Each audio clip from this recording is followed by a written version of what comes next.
You're listening to the Whole Hog Sports Podcast. And now, here's your host, Matt Jones. Hey, welcome into the WholeHogSports Sports Daily Podcast. SEC is going to 9 football games. We're going to discuss that today on the show. Also, we've got a Q&A with Arkansas football coach Sam Pittman from the Hawgs Illustrated Sports Club. All of that coming up, but first a word from our sponsors. At Kindle King, we're proud of over 4 decades of design. We're continuing the legacy of great creative design by combining our brands of Kindle King, Soapbox, and Shopcart. Together, these brands represent a new focus in marketing design, with individual attention to specific areas. Through our design expertise supported by a team of talented professionals, we showcase our best. We are Kindle King, we are Soapbox, we are Shopcart, we are design. Happy Friday to everybody. We appreciate you being back here in our studio. First time in over 2 months that we've had a show. We haven't taken the summer off, but we've taken the summer off from the podcast. Ethan Westerman in here with me. Have you had a good summer?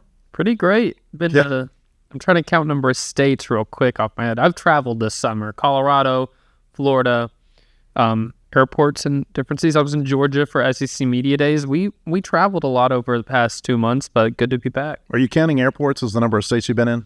Well, that's what I was saying. I don't really feel like I can. I feel like if you're the people who count how many states they've been to, I feel like you have to have had boots on the ground, and an airport doesn't count. So you're on the ground, though, at an airport. No, if on a road trip, if you drive straight through a state, no. But if you get out and you pumped gas and your boots were on the ground, what if you take pictures next to the state welcome sign? Are you there? Just at that point, just put your feet over, walk a few more steps and make sure you were there. I'm just trying to get a feel for how many states I've been to this year that would be acceptable to you. I think I've been to 16, plus D.C. That's really impressive because I thought I traveled a lot this year, and I don't think I've been to 16. Well, some of it was vacation, a lot of it's been work. There's been a lot of traveling this year. It's been fun. It's been a fun summer. Went up to New England for a little bit, got away. This has been a good time off. One of the reasons we took the podcast on hiatus for the summer is that summer sports talk is so hypothetical. Like everything that you hear in the summer is what if, fill in the blank. We wanted to talk just about something that was a little bit more tangible. And now we have stuff to talk about. Arkansas getting ready to start the season. We are 8 days away now from the season opener, August 30th over at Razorback Stadium against Alabama A&M. College football season begins tomorrow. On Saturday, you've got Farmageddon in Dublin, Ireland, Iowa State, and Kansas State. There's some other games you got Stanford and Hawaii. I think Idaho State plays UNLV. There's a handful of games tomorrow. Kansas State and Iowa State is the game to watch because both of those teams are in the top 25. Why they've shipped that off to Europe, I don't know, but that's what they've done. But we're 8 days away from the Razorbacks playing Alabama A&M. We'll spend much of next week talking about that game, talking about what we've seen from the Razorbacks here in the preseason. We'll have some different guests on the show and things like that. Today, what we want to discuss before we get to the Sam Pittman Q&A that we had yesterday at the Hawgs Illustrated Sports Club is we're going to talk about this 9-game SEC football schedule. This has been talked about. I mean, how many years is it that they have been discussing whether or not to do this? I think we're in maybe that this has been discussed quite a bit in public, 4 years, 5 years maybe. I think that maybe in 2020 when they had to change the schedule due to COVID, or they opted to change it due to COVID, and they went to a 10-game SEC, I think that really planted some seeds in people's minds that they could do this. But it's been discussed just every year at SEC spring meetings, every year at the SEC football media days. This has been a real prominent topic of discussion. It's been a prominent topic during the college football playoff discussions. And, do you expand the playoff? And if you expand the playoff, do you expand the number of games that these teams play within their conference? It felt inevitable that the SEC was going to go to 9 games. And it felt inevitable because this, I think, is what television wanted. And when it comes to college sports, as we all know, what TV wants, TV is ultimately going to get. ESPN, CBS, whoever the broadcast partner is for your conference. So in the SEC's case, it's ESPN, Disney, ABC. They want more quality programming. And I have a suspicion, I don't know if this is the case, but this is my suspicion, is that before all of this kind of came together this week and the ADs recommended it and the presidents and the chancellors, they approved it based on that recommendation, I have a feeling that ESPN or someone at Disney, they said, we could probably find you a few million in the couch cushions if you'd make this change. We'll go back to the negotiating table at some point in time.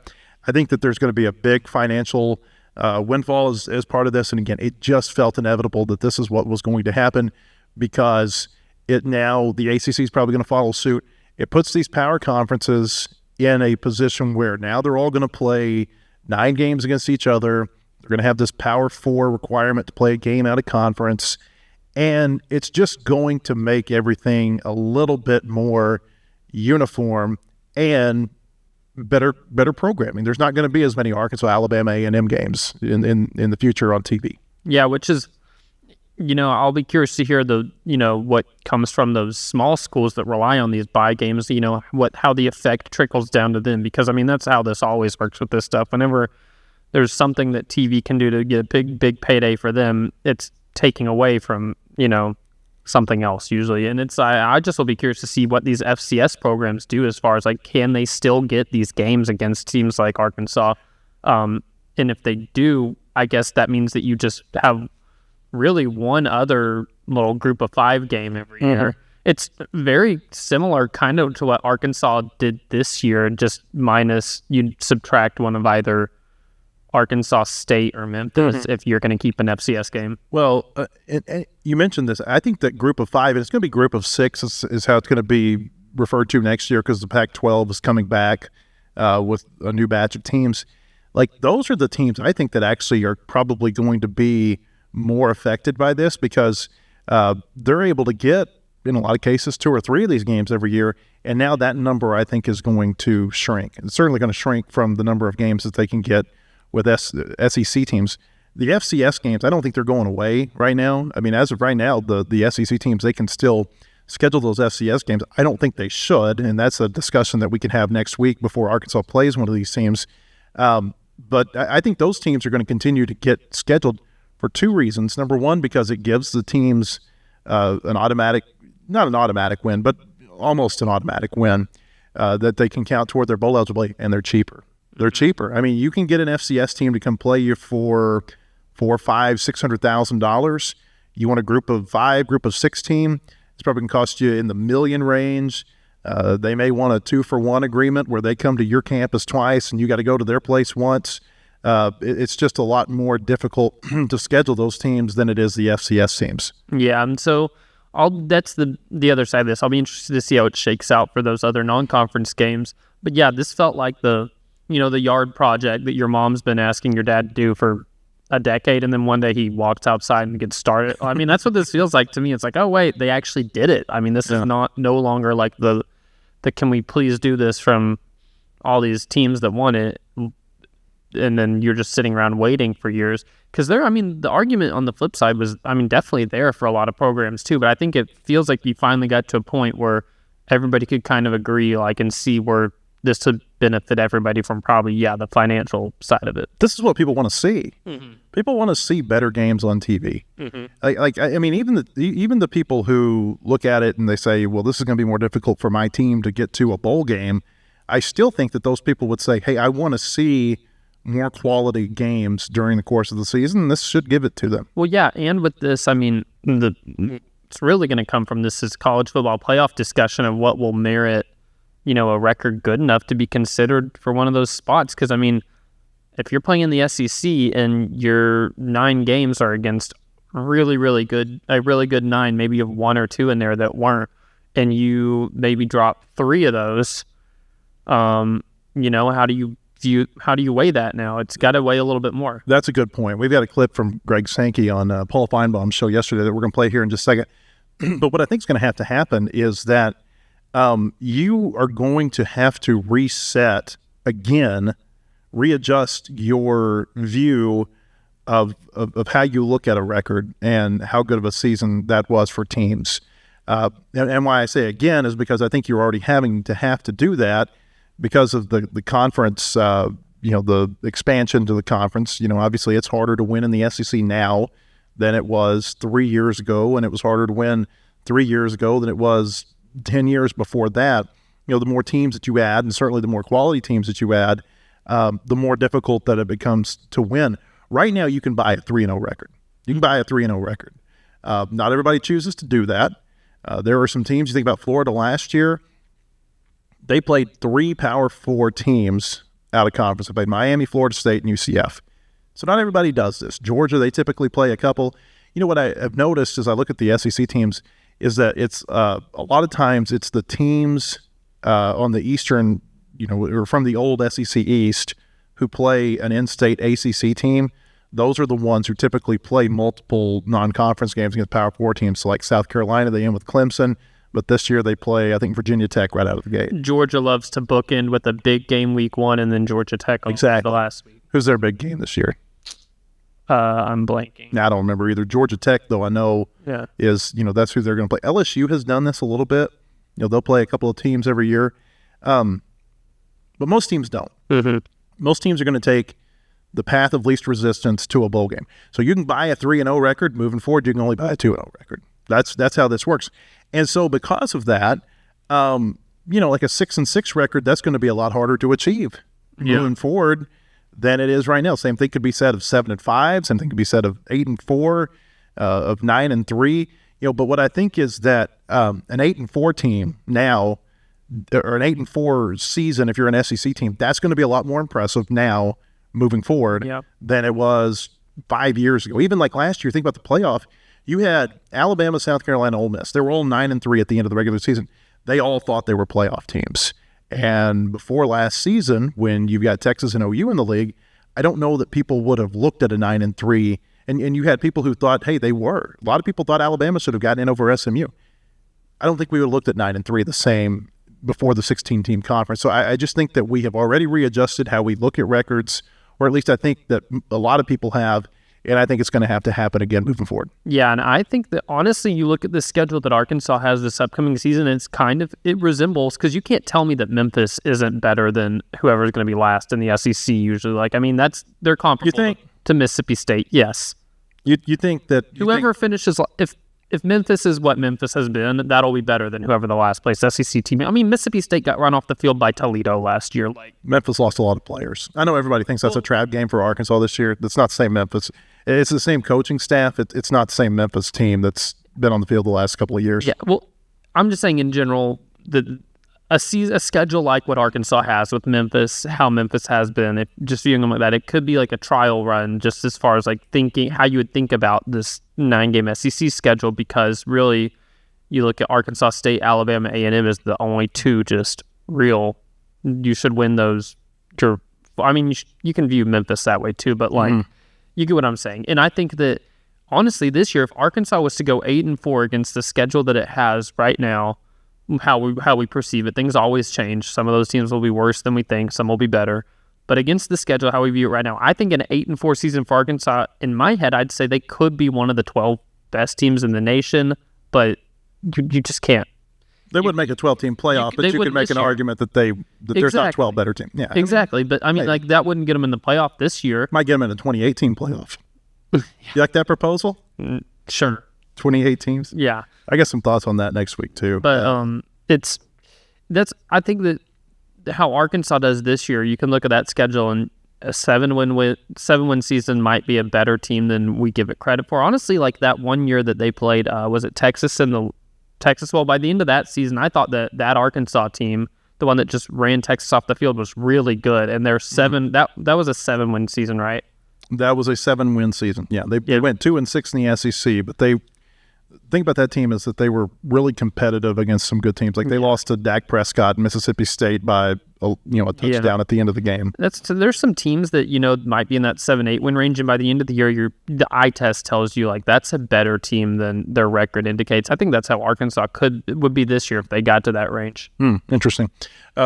Greg Sankey, the SEC commissioner, was on the Paul Feinbaum show yesterday and talked a lot about the schedule, a lot about the playoff. This clip, though, that we've got, this soundbite, I thought was really interesting. Listen to what he has to say. But how do you perform against that schedule? That's important to us as well, and that work is being done. What I think we have to acknowledge is the CFP process has said don't lose. I don't think that's healthy for college football. And the ability to take this step to say it's more than just don't lose. It's about playing quality, high-quality opponents. That being honored. Yes, you have to win games. That's some of the work that needs to progress. That's where we have made some progress, but we haven't reached that perfection stage. And I'll be interested to see how the CFP selection committee continues to adapt, how the protocol continues to adapt. So that was Greg Sankey yesterday on the Paul Feinbaum. So I like what he had to say because, one of the things that has bothered me and one of the reasons I like the bigger playoff, whether it be 12 teams, 16, whatever it ends up being, is that I always hated that it felt like once you lost one game, it was pretty much a death sentence. Unless you were, Alabama, they might be able to overcome a loss. If you had a little bit of mystique about your program, you could overcome a loss depending on what happened elsewhere. But that's one of the reasons I really like the expanded playoff. And one of the reasons I thought last year was one of the most fun seasons I've seen in college football, just because it felt like there were so many teams when you rounded the corner into November that were still in the discussion to be in the playoff. A lot of them, it was far-fetched. But there were like 30 teams that, whether it be as a conference champion or as an at-large, you felt like, hey, they've still got a puncher's chance of getting into this thing. Yeah, and it also made for just fun spoiler games, to be honest, too. Like, because Ole Miss loses to Kentucky and Florida, and you knew whenever they lost to Florida the second time, you're like, that was what used to be like the thing you couldn't overcome. I mean, they were going to be able to overcome losing to a bad Kentucky team, but it was like a 2 strikes you're out with losing to bad teams, which I just like that because I think that at the beginning of the year, like, using Ole Miss still, for example, losing to Kentucky, that happens all the time to what ends up being really good teams. And I like having that little bit of grace. But yeah, I like an expanded playoff because it allows those teams to maybe have a little bit of a second chance to overcome that and still have a shot at competing in the playoff. It's so hard to be perfect in sports. Like, I mean, even in football, how many 15-0 teams have there been? 2, I think. LSU and Alabama. I think those are the only ones that you've had. That went 15-0. Maybe I'm missing somebody, but the point being, there are not a whole lot of them, and so I think that what he had to say there, that this expectation that you don't have to be perfect. I don't know. I really like that. Going back to kind of have to you reset your expectations or maybe reset your perception of a record. I was thinking about the NFL and college football. They're not the NFL yet. But I think they're getting there, and they're never going to be the NFL. We're not to that point. I mean, the NFL, the access to the playoff is so much greater when you think about there's 14 of 32 NFL teams. Well, I mean, in college football, there's like 12 of 140 that can get into the playoff. And so the access to the playoff is really one of the things that sets those two apart. Not to mention, the way the NFL handles its business is a lot better than college football that's still trying to get its arms around everything that's changing and happening right now. But in the NFL, 9 and 8 teams, they win their division and they get to the playoffs and they get to host a playoff game. And so I don't know that we're ever going to get to that point with college football where you say, one game above 500 was a great team or a team that's going to get to the playoff. I certainly don't think that's going to happen. But I do think that we're inching more toward that, where we view a winning record being an accomplishment a lot more than we do right now. Yeah, for sure. And I think that's I still like in college, because I don't want college football to completely resemble, the NFL, because I think that's part of what makes college, different and appealing is the differences. But I do think that I like how in college I like that there is not as much margin for error, to be honest. I think that makes it more fun. I do like it for teams that they have a little bit more grace, but I don't know. I don't want to expand the playoff so much that it feels like it's just getting handed out to some teams that don't deserve it ever. I don't know what the magic number is, because I think you could expand now still a little bit and still get deserving teams in, but it's finding that balance. They're going to keep expanding. As long as the TV revenue is out there and they keep saying, hey, if you'll make it, if you'll make the field bigger, we'll give you more money, it's going to keep expanding. Like if it goes to 16 teams in December, for 26 and beyond, it'll only be 16 for so long. It'll move to 20. It'll move to 24. Well, I mean, you have March Madness right now to use as the test case that they keep. I mean, we're at 68 and they're trying to get to 72. It's like, and why? Or 76 to get a couple more money. games. Yeah, more money. I mean, that's the whole deal. Is that in this era, colleges need an infusion of money right now to offset what's going on with revenue share, and they're going to find a way to make that money up. They're going to find a way, whether it be an expanded college football playoff, an expanded NCAA basketball tournament, both. I think it could be both. They're going to find a way to make that money. Yep, and I'm here for it so long as we don't get to a point where we feel like undeserving teams are getting to participate in this tournament that should be a little more difficult to get into. Because I like that part of it. I think we're a long way from that with college football. I think you can maybe make that case with college basketball. I think we were already there. I think that 64 was great. I mean, I think it comes down to percentages. Yeah. Right now, there's like 8.5% of college football teams have a chance to make the playoff, or 8.5% will make the playoff. In college basketball, college baseball, in the pro sports, you're more into like the upper teens, low 20%. And what's funny is they'll make the argument with expanding March Madness that these bowl games, which, let's just be real, bowl games aren't what they used to be. The bowl game. That's why they need to expand, because the postseason for college football with all these teams going to bowl games makes their percentage so much higher than the combination of more playoff games and potentially fewer power conference teams getting to 6 wins. I wonder what that does to the bowl system. Yeah, that's something worth watching moving forward. Yep. All right, we've got a Q&A with Sam Pittman coming up from the Hawgs Illustrated Sports Club. We'll get to that, but first, another word from our sponsors.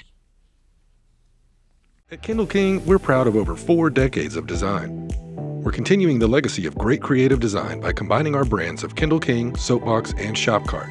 Together, these brands represent a new focus in marketing design with individual attention to specific areas. Through our design expertise supported by a team of talented professionals, we showcase our best. We are Kindle King, we are Soapbox, we are Shopcart, we are design. Hey, welcome back. I want to tell you about our friends at Bentonville Glass. They've been serving their community since 1971. They're committed, professional, and versatile. If you're looking for a quality leader in Northwest Arkansas or looking for skilled craftsmanship, look no further than Bentonville Glass for all your glass market needs with the highest quality products. You can come by and see them now at 507 South Main in Bentonville or online at bentonvilleglass.com. If you're watching us on YouTube or one of our social media channels, welcome. We appreciate you being here. Again, this is our first podcast in a couple of months. We are going to move back to a daily podcast right now. We'll be back on Monday with a new show, 5 shows next week, 4 shows the week after that, the week of Labor Day, and then we'll get into that habit of doing 5 a week again. You can go to Spotify or Apple Podcasts and find our show.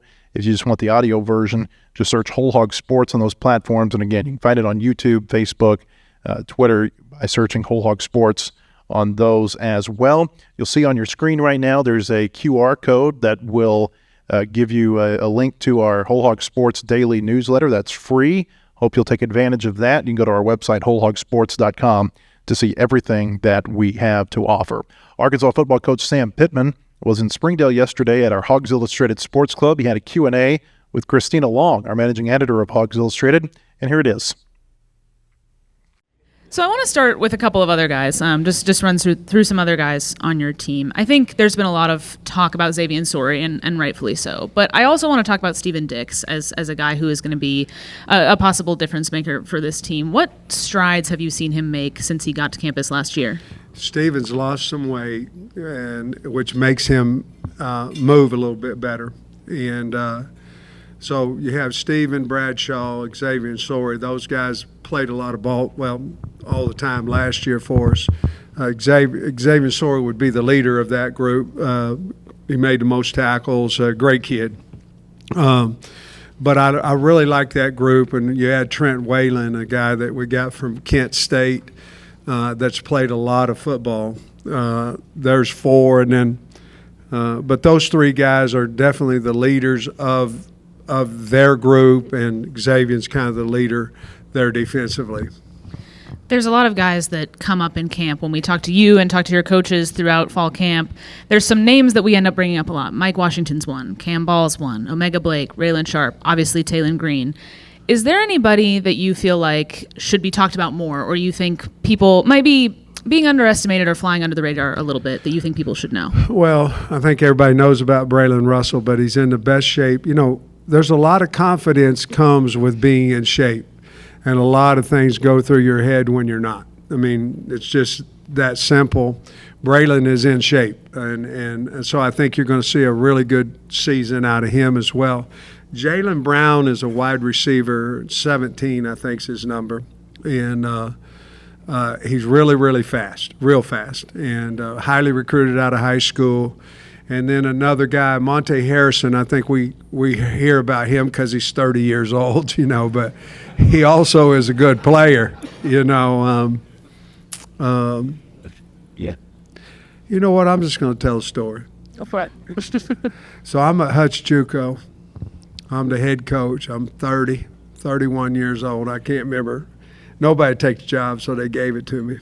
And so I had a guy in. We had to cut. And I had a guy in, and I didn't really know who he was, you know. I mean, we had 140 guys on the team, and I brought him in, and I said, you're not very physical, you're not very big, you're a really great guy, you know, all this kind of stuff. And he said, Coach, what'd you base that on? I said, well, practice, you know. And he said, Coach, you never checked me out a helmet. And so I'm like, probably hard to be physical if you ain't got the gear, you know. But I don't know what reminded me of that story, something I was telling. But I felt bad for that. But no, I think it was as a fan, what's amazing is it would be hard to be a fan right now in today's day and age of college football, because aren't you more passionate about the team if you know somebody on the team, or you know you're familiar with, that's when you're passionate. You can be a Hog fan all you want, but you become a passionate Hog fan a little bit more when you know people on the team. You know a coach, you know somebody, right?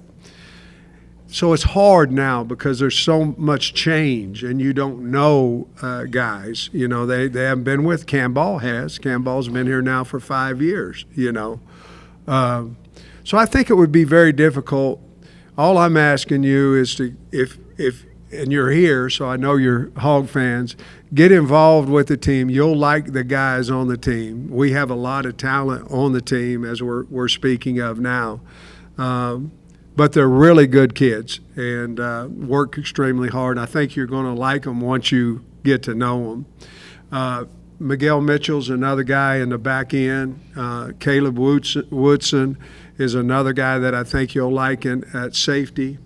Our two corners, well, we have more, but Kenai Walker and Julian Neal are exceptional corners that are big, 6'2", 6'1", 6'2", that can run. I think those will be guys that I'm certainly happy they're out there. I think you will be as well. And then we went out and got a pass rusher and a kid named Phillip Lee from Troy, and I think he can. Quincy Rhodes is another guy I think everybody knows, but he's really doing well now. He's from North Little Rock High School, and he's really doing well. I think he'll make some noise this year as well. I could keep going on and on, but I think I answered your question with a story in there too. Well, you also touched on something else I had on my list here, which is, we hear a lot from fans about the fact that they feel like it's hard to know the guys on the team. And that's not an Arkansas-specific problem, like you said. Go to the SEC Media Day with 48 new guys on your team and see how nervous you are. Somebody asks you about somebody on the team and you're going, who? I mean, it's terrible. Yeah. I mean, it is what it is, but go ahead. I'm sorry. No, it's okay. I mean, I was just going to ask how you approach that, when you're trying to get people excited about your team, and also when you're trying to get your team, together and get them to know each other when you've got guys coming in 2 different windows. Just how do you approach all of that new and in marketing your team and promoting them and also internally? Well, first of all, to get them on the football team, you have to know, in my opinion, their parents, whether it be grandmother, grandfather, mom, dad. You have to understand that, because most of the time you're going to get what mom and dad are. And so if you want a guy that is going to stay with you, you better find that out. You get a guy that's going to transfer, you probably should have already seen that. So we did a really good job of interviewing's not the word for parents, but getting to know the parents in that short amount of window of time that we had. Therefore, bringing the guys in, they were good team fits. They fit athletically, but probably as important to that is they fit on the football team. So that helped us there. What was what you were asking something else? What was it? About how you handle it from trying to get people excited about the team. Too. Well, we've got to play well early. We have to go out and we have to play well. We have to put a product out there that people want to see. And with that is, playing extremely hard, playing smart, enjoying and representing the name on the front of the jersey more than the name on the back. Arkansas is very special. I want every one of our kids to understand that. I want them to every fan base is passionate. We just have a little bit more of it, and we've got to understand that. It's just like when I first got the job, the second day I brought in Coach Tice and Marty Burlsworth for our staff. I wanted our staff to feel the passion of the Hogs. And man, it was a great day. And then in the afternoon, I brought in different historians that could tell us about the history of Arkansas, the state, history of Arkansas, the football team. But there is a very unique passion for the University of Arkansas, and our kids have to show that they understand it. And if they do, I think we're a state that wants to like people, wants to take guys in. I think our state will embrace our football team, but we need a fast start. We need to go out there and play with the expectations of what we think it is, our team thinks it is, and our state thinks that it should be. You said on the radio last night that Keyshawn Blackstock is going to move and look at defensive tackle. Just when did that actually start, and what made you think he might be a good fit for that?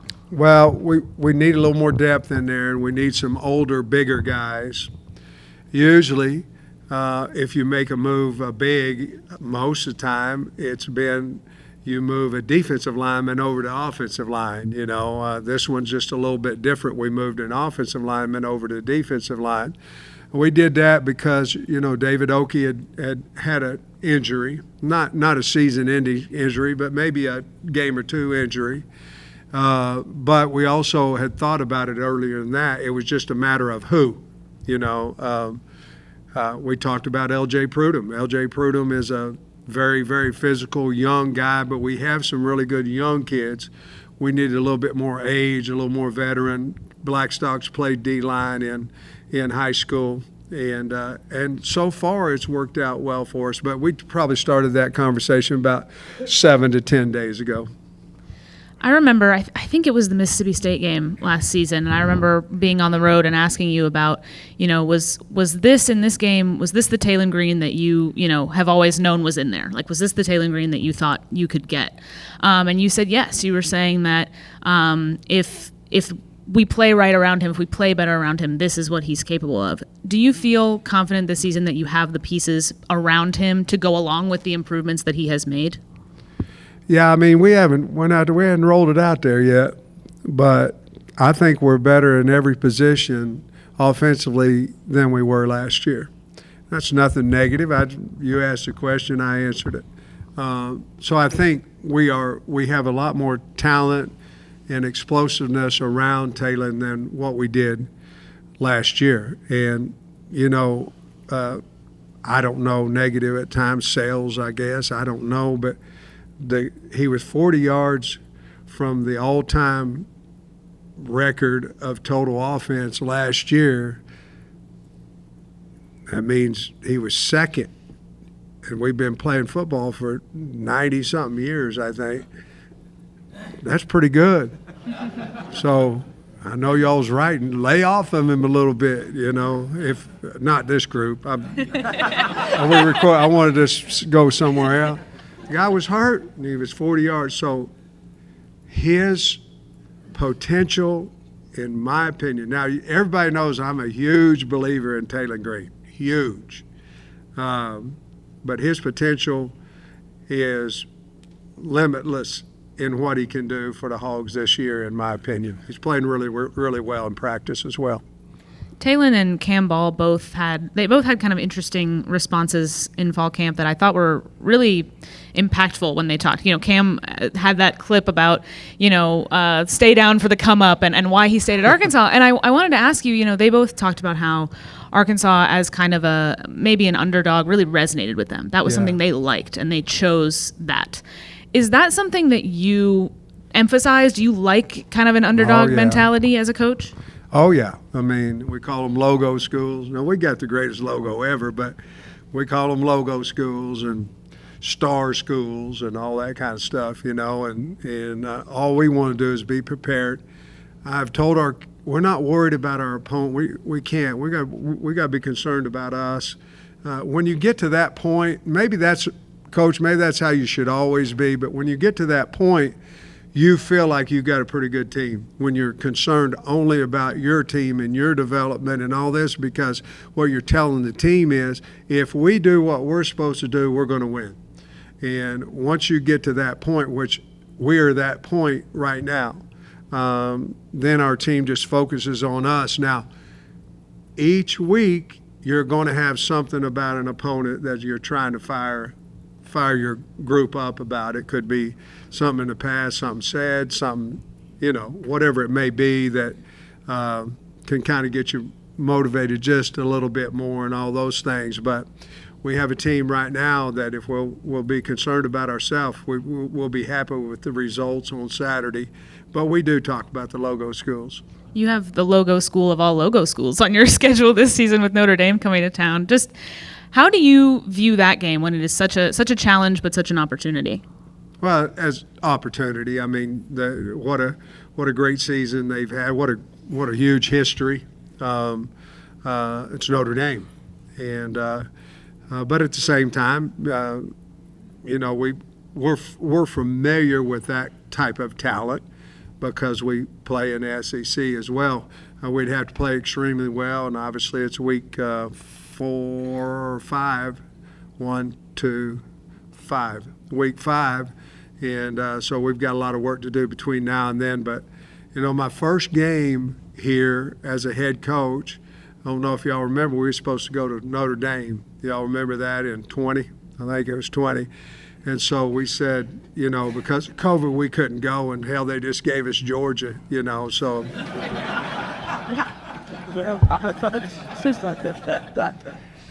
Listen, I knew about their team. I'd just come from there, and I'm going. When I was at Georgia, we played Alabama in a national championship game, and Kirby had mentioned about, how he had helped recruit all those players that were getting ready to try to beat, and second guessing, why did I get him to go to Alabama, and all that stuff.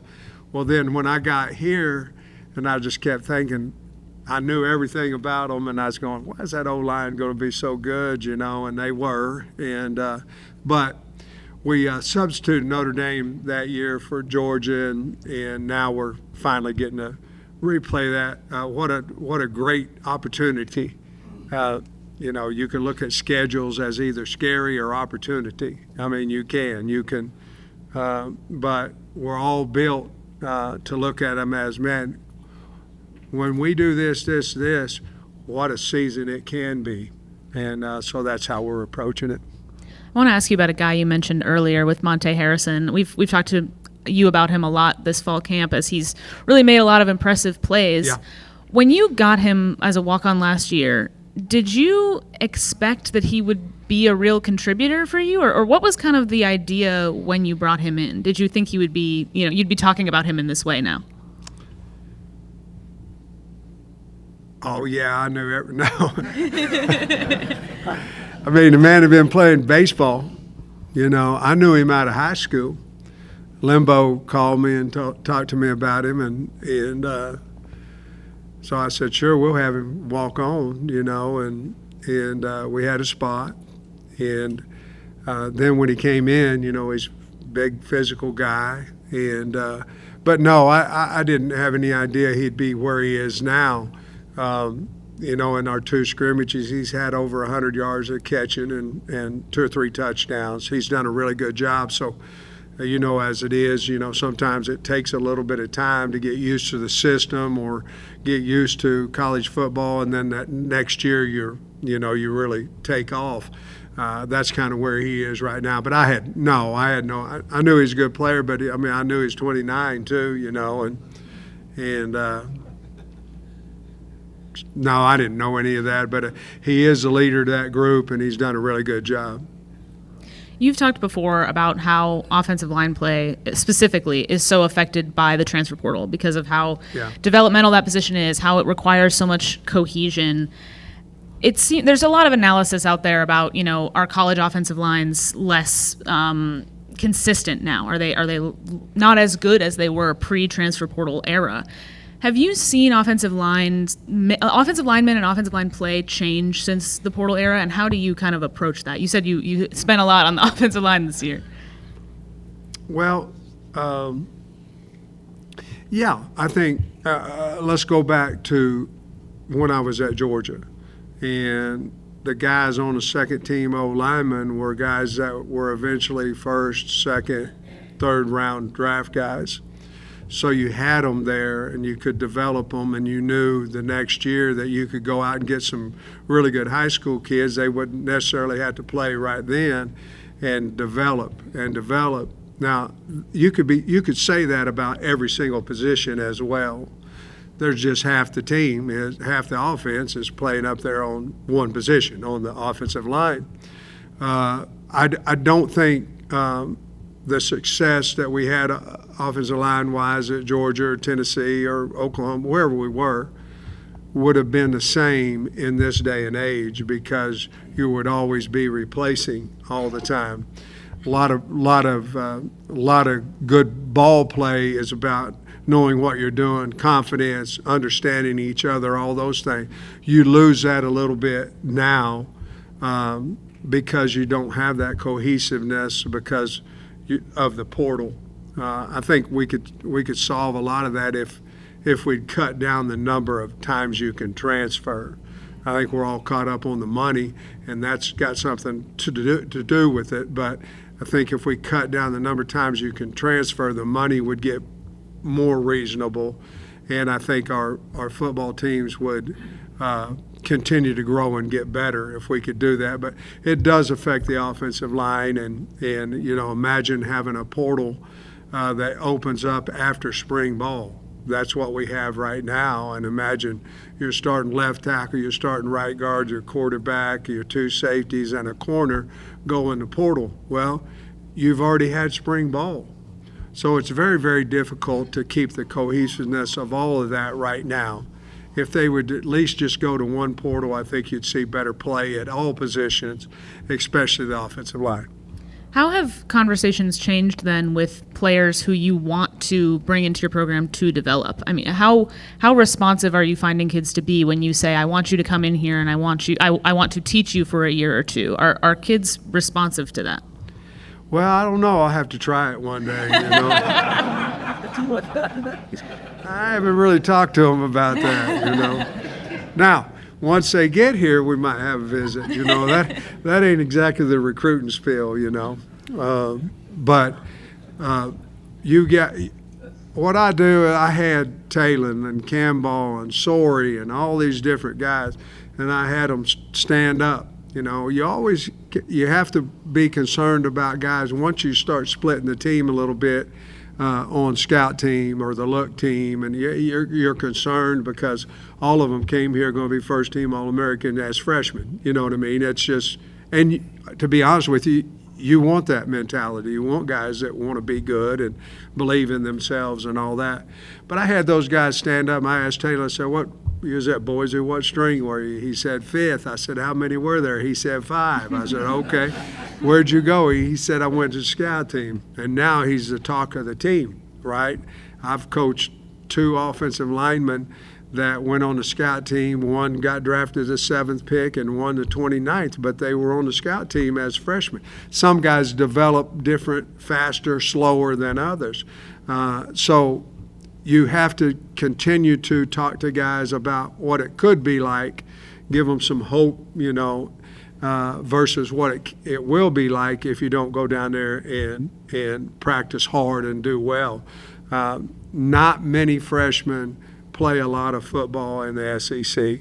And so I think there is some understanding when they come in. And it would be most of the time for size, strength, not necessarily the knowledge part of it with what we're able to do in the summers now. We can catch them up and all that thing, spring ball. Heck, with Coach, when we were starting, nobody came in January, nobody. Now everybody does. And so you have more time and all that. It's usually the development of physicality and all that holds them back.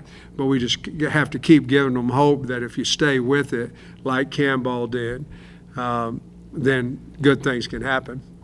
When you talked way back in December when, you know, height of portal season, you opened up about the financial approach that you were going to take toward building the roster this season, about how you wanted to spend on more guys rather than a few big names or a few big stars. You wanted to be able to kind of make the dollars go further that way. Now that you've been working with the group that you brought in that way, how confident are you in that approach, and how do you feel like that actually went? Well, you have a big old piece of pie. It just depends on how much you want to share it. You know, you want to share it with 2 people, you and somebody else. Well, you're probably going to have a pretty good relationship with that other person, but nobody else is around. First of all, you have to get even financially somehow. If you're going to compete against LSU, why is he going? Well, I'll give you $200,000 extra of reason why he's going to LSU. So now with revenue share, we're right in there amongst them. Not this year, but starting next year. And we took kind of an NFL approach a little bit about we're going to pay the younger kids less, and we're going to pay the guys on the team, especially the ones we don't want to leave and all that, more. And I think that's what happened with the NFL. You remember when everybody's getting mad because the rookies were coming in making more than the 5th and 6th year starting left tackle or quarterback or whatever, and they changed it. You know, they gave the guys who had really, really earned the money, they started giving the money to them. And that's kind of our approach has been. And I'm going to tell you that this is the best freshman class, the one that's on campus right now, that I've been fortunate to have in my going on 6 years here. So it worked. Hopefully it'll work again. We've got 26 or so committed to us for next year's class. But we also were able to save a lot of our revenue share for the guys that we need to keep on our team. Who are some of those freshmen that have stood out to you? We've heard a lot about, especially the guys on the offensive line, and you mentioned L.J. They're Prudhomme good being now. the All 3 of them, really good. L.J. Prudhomme, Blake Cherry, Cash Courtney, all 3 of them. Well, heck, 2 of them's in the 2 deep, you know, right now, and not because we're not very good, because they're good. Antonio Jordan would be another guy that out down from Warren. That's a really good. Batten's a good player. Settle's a good player at running back. Defensively, I like all 5 of those defensive linemen that we brought in. I think they're going to be good players. Tavion Wallace at linebacker, good player. Pringle is a really good corner. We just didn't miss much on those guys. And as we all know, you miss every year on something, whether it be talent, work ethic, toughness, whatever it may be, you miss. And we didn't miss very many in that with that approach. You mentioned some of the in-state guys that you've got. There's several that it seems like are going to be contributors this year, from Kobe Branham, who you had on the radio show last night, Charlie Collins. There's several in there in that mix. How important is it having those guys, even just in the locker room? We've talked with the baseball staff about how they feel like you can really tell how much it means to the in-state kids. How much does that help when you have so many players from all across the country, from all different schools that have been at sometimes 3 schools before? Well, I think it helps tremendously, but it helps you more if everybody in that locker room feels that way. You know what I mean? But I think it definitely helps with the Kobe and the Quincy Rhodes and, the guys that we've gotten from the state of Arkansas have really contributed big time to us.